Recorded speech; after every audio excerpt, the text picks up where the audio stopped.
In this recording, we will discuss alveoli. So your alveoli, this is the final destination. Okay, we have taken air from your nares, we've gone through your respiratory tract, we have gone through, your bronchi, your bronchioles, your respiratory, bronchial, your alveolar ducts, right? We did so many different steps. We're finally at the alveoli themselves. This is where gas exchange occurs. You find three different types of cells within the alveoli. We've got type 1 and type 2 alveolar cells, and we also have macrophages. So, these little alveoli, this is what we're talking about now. Okay, we took air all the way down and branched and branched and branched, and we have arrived at the alveoli. So your type 1 alveolar cells, these are squamous cells. Okay, these make up about 90% of the alveolar walls themselves. You know that squamous cells are very, very thin. They are very good at rapid diffusion. If we're talking about our lungs, we are talking about diffusing gases, specifically oxygen and carbon dioxide exchange.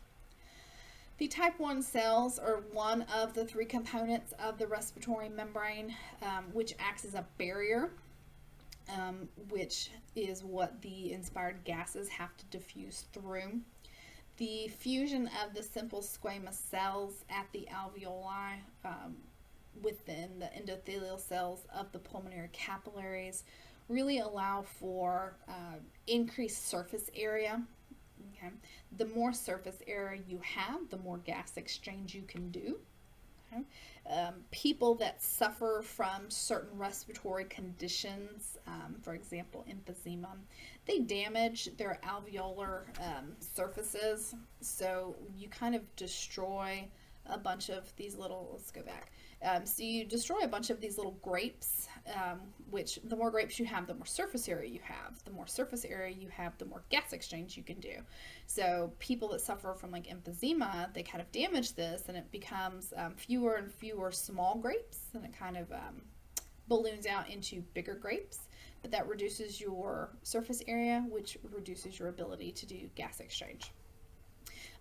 Anything that reduces your ability to do gas exchange will have negative consequences, obviously. Now, we said type 1 cells are about 90%. Most of the rest of the 10% are your type 2 alveolar cells. These are cuboidal cells. These are responsible for producing something called surfactant.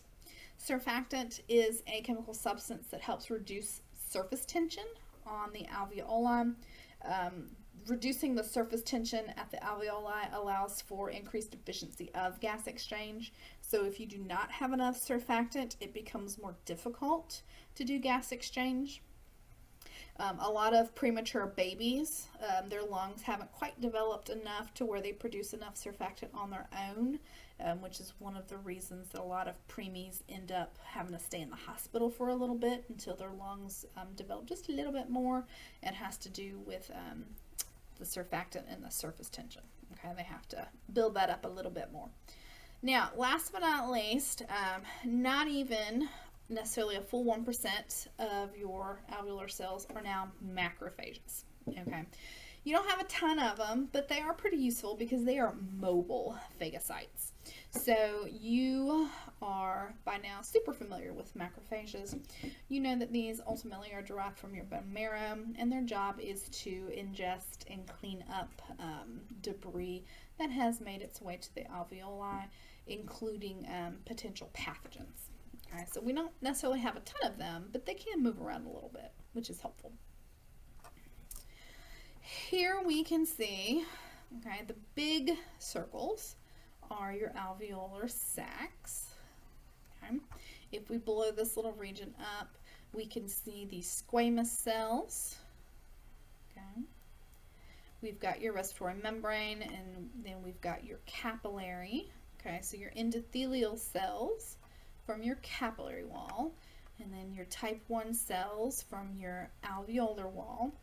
This thin membrane is how gas exchange occurs. So we take oxygen from your alveoli, we put it into your red blood cell, And we take carbon dioxide from your red blood cells and we put it back into the old alveoli. So that's gas exchange, that thin little membrane.